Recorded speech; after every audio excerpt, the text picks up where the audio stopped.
मजदूर का घर। एक गांव में दयाल राम नाम का एक व्यक्ति अपनी पत्नी के साथ रहता था। वो जिस गांव में रहता था उस गांव का सबसे गरीब व्यक्ति वही था। वो मजदूरी करके थोड़े बहुत पैसे ही कमा पाता था।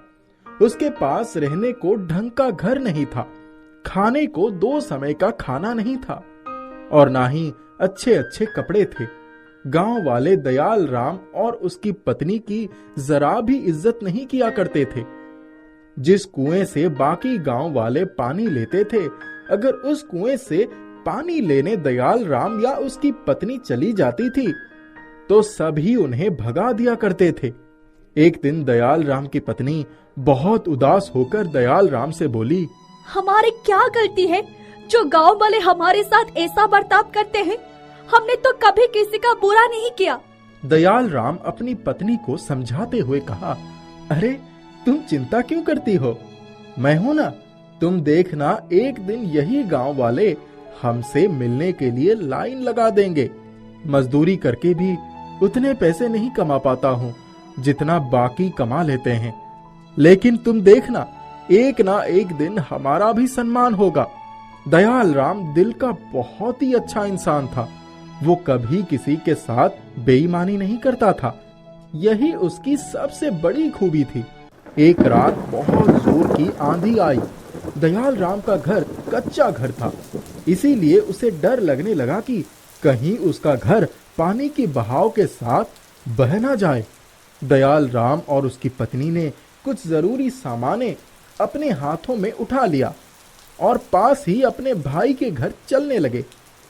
दयाल राम के भाई का घर पक्का घर था, इसीलिए दयाल राम ने सोचा जरूरी सामानें उसके घर ही रख देते हम। दयाल राम सामान हाथ में लेकर अपने भाई के घर तक आया। दयाल राम के साथ साथ उसकी पत्नी भी आई। दयाल राम अपने भाई को आवाज लगाया, भाई नीचे आ जाओ, कुछ काम है। दयाल राम का भाई नीचे आया और बोला, हाँ, क्या हुआ? इतनी बारिश में यहाँ क्यों आए हो? दयाल राम कहता है, भाई तुम्हें मेरे घर का हाल तो पता ही है। सारे सामान पानी के साथ बह ना जाए, इसीलिए मैं कुछ अपना जरूरी सामान तुम्हारे घर पर रखना चाहता हूँ। ये सुनकर दयाल राम का भाई बोला, क्या तुम्हारे सामान मेरे घर पर? नहीं नहीं, मेरे पत्नी मुझे बहुत डांटेगी। मैं नहीं रख सकता तुम्हारा सामान। तुम जाओ, अपने घर ही रहो। दयाल राम का भाई गुस्से में अपने घर के अंदर चला गया। दयाल राम और उसकी पत्नी दुखी होकर वापस अपने घर आ गए।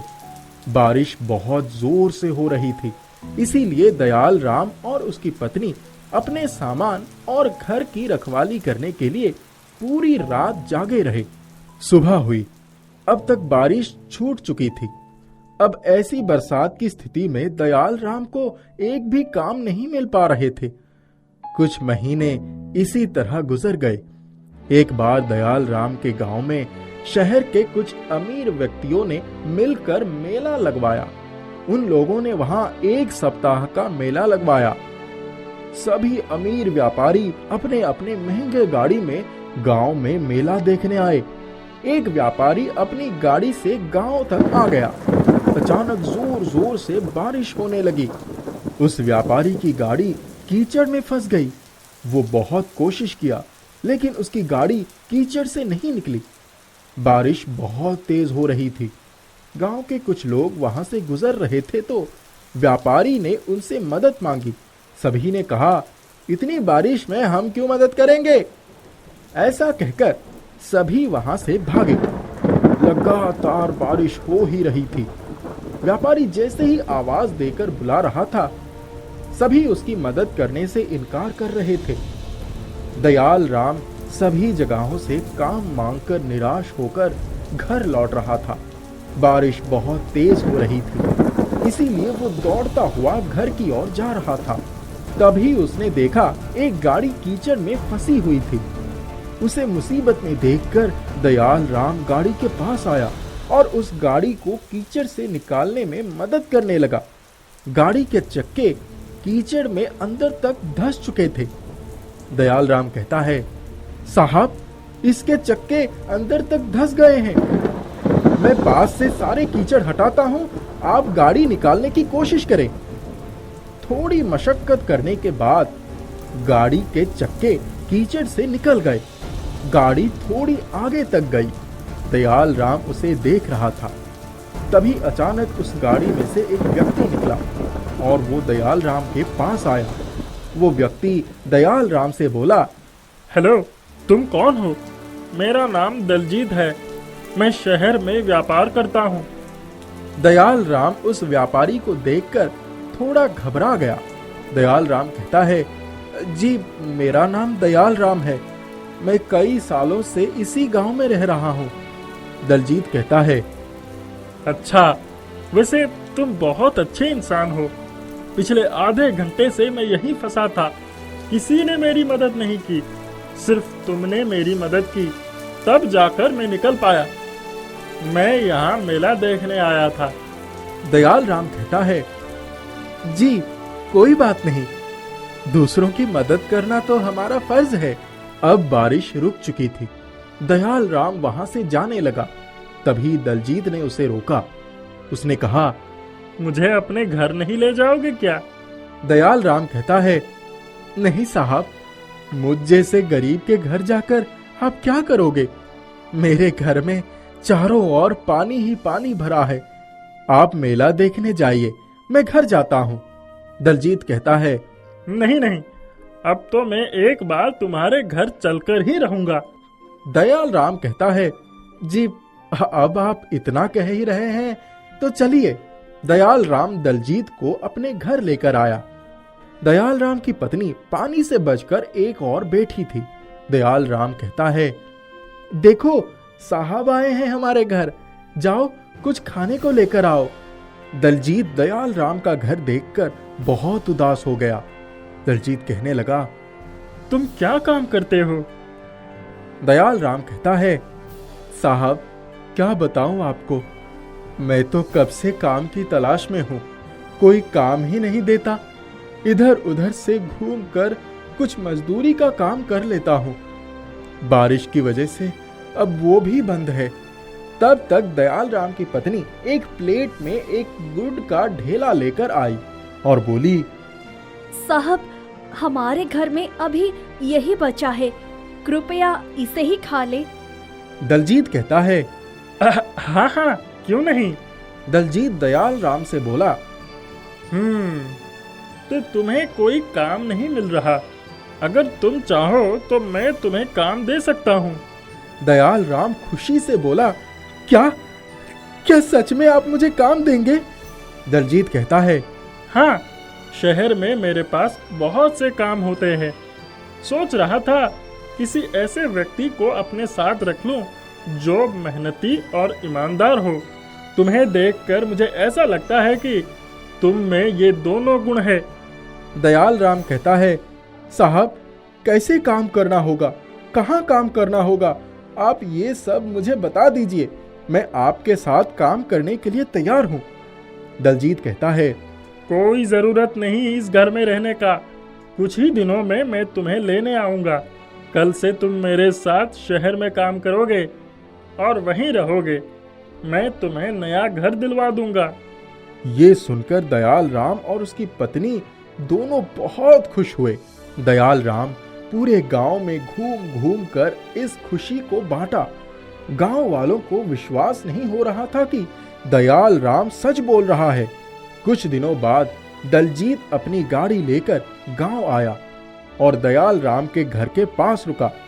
दलजीत कहने लगा, दयाल राम, सारा सामान तैयार है ना? चलो चलते हैं। दयाल राम और उसकी पत्नी सारे सामान लेकर दलजीत के गाड़ी में बैठ गए। गाड़ी चल पड़ी। पूरे गांव वालों का ध्यान उन्हीं लोगों पर था। दलजीत दयाल राम और उसकी पत्नी को शहर लेकर आया। उसके बाद उसने उन दोनों को एक घर दे दिया। दयाल राम सारे काम अच्छे से समझ गया था। अब वो दलजीत के साथ काम करने लगा। दयाल राम का घर बहुत ही सुंदर था और दयाल राम अब पैसे भी अच्छे खासे कमा लेता था। धीरे धीरे करके सभी गांव वाले दयाल राम और उसकी पत्नी से मिलने और उनके घर को देखने शहर आने लगे। जिस भाई ने दयाल राम के सामान को रखने से मना कर दिया था, अब वो दयाल राम को भाई भाई कहता नहीं थकता था। दयाल राम ने आखिर में अपनी ईमानदारी से वो सब कुछ पा लिया जो उसे अब तक नहीं मिला था। कुम्हार की जादुई पत्नी। एक गांव में एक भूरा नाम का कुम्हार अपने धर्म पत्नी रूपा के साथ रहता था। उसके पड़ोस में ही उसके बड़े भाई नूरा और उसकी धर्म पत्नी मीना भी रहते थे। भूरा क्रोधी स्वभाव का आलसी इंसान था और वो अक्सर अपनी पत्नी का अपमान करता रहता था। जेठानी मीना हमेशा रूपा को नीचा दिखाती रहती थी और उसके देवर भूरा के कान भी भरती थी। वो देवरनी रूपा से बहुत जलती थी। रूपा, मुझे जोरों की भूख लगी है, रोटी सेंको, मैं अभी आया। रूपा कुछ देर के बाद उसे ढूंढने लगी। उसने देखा वो पास में कुछ लोगों के साथ गप्पे लड़ा रहा था।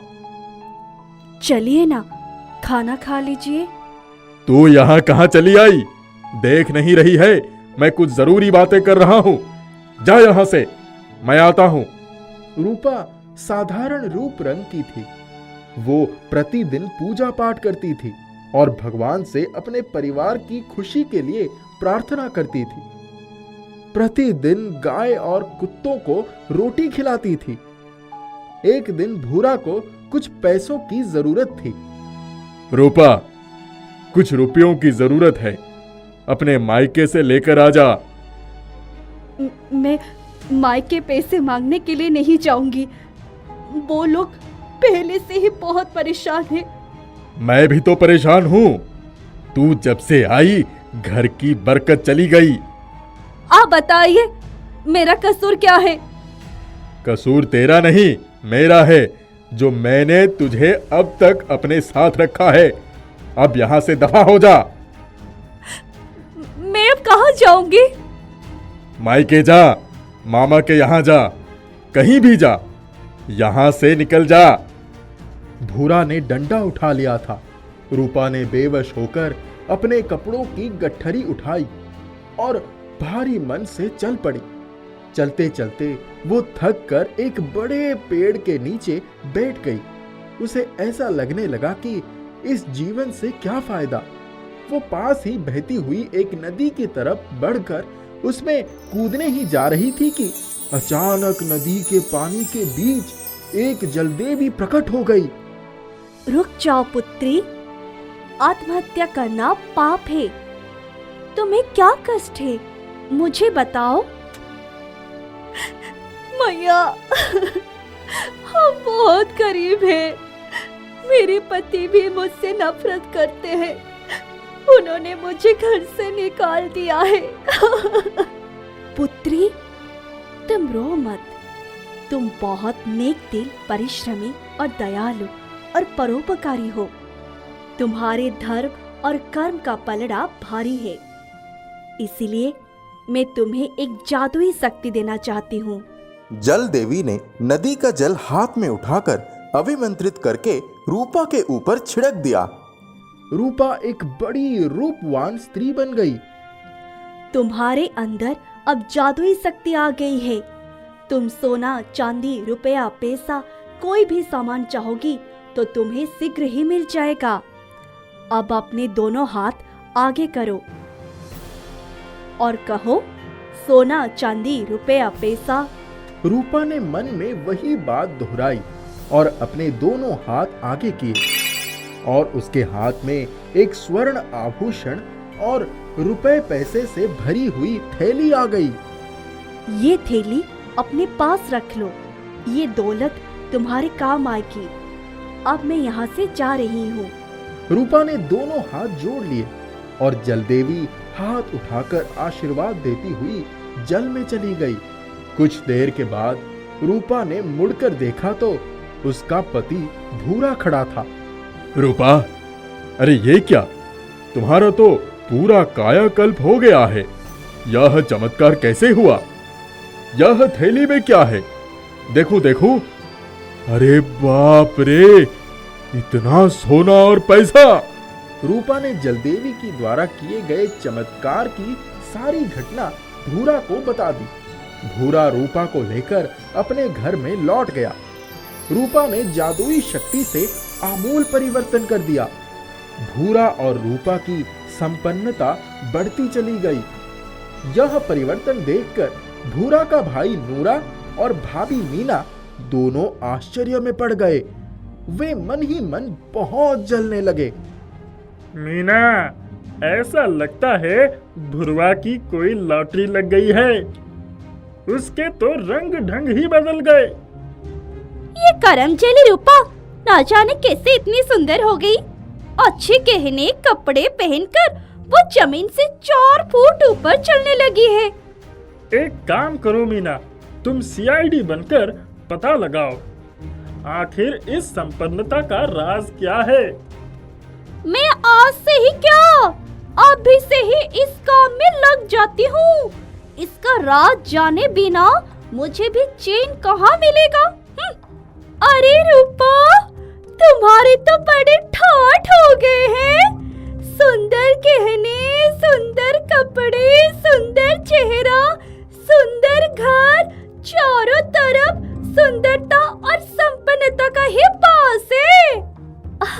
अरे दीदी, सब प्रभु की कृपा है। मीना समझ गई कि रूपा कुछ बताना नहीं चाहती। उसने बड़ी मिन्नत की। तब रूपा ने जल देवी के बारे में बताया। मीना नदी किनारे पहुंच गई। उसने भी नदी में कूदने का नाटक किया। कोई जल देवी प्रकट नहीं हुई। मीना जल में कूद गई। अरे बचाओ बचाओ, अरे बचाओ, कोई है क्या? अरे कोई तो आओ, मुझे डूबने से बचाओ, आओ बचाओ। जल देवी प्रकट हो गई। जल में कूदने का नाटक कर रही हो? तुम्हारे कर्म अच्छे नहीं है। तुम्हारे सर पर चढ़े हुए लालच का भूत ही तुम्हें यहाँ खींच लाया है। नहीं नहीं देवी मैया, ऐसी बात नहीं है। मुझे कुछ भी नहीं चाहिए, बस मुझे बचा लीजिए। ठीक है, तब तुम उल्टे पांव अपने घर चली जाओ। मीना मुंह लटकाकर भीगे कपड़ों में घर की तरफ चल पड़ी।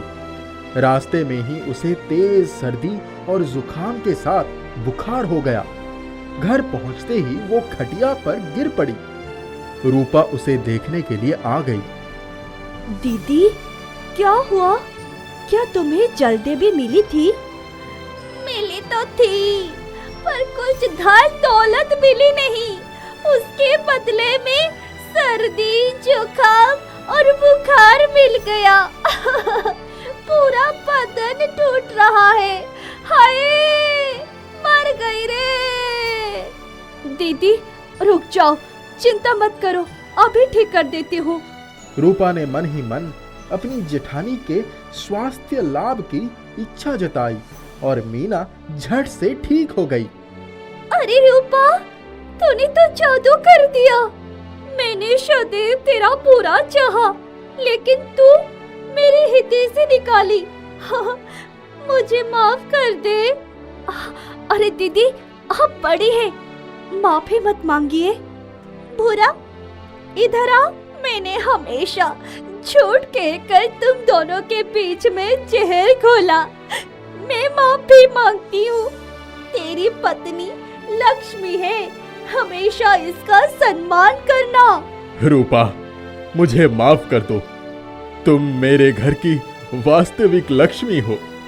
मैं सदैव तुम्हारा सम्मान करूंगा, तुम्हें खुश रखूंगा। इस तरह से रूपा और भूरा दोनों खुशी खुशी रहने लगे।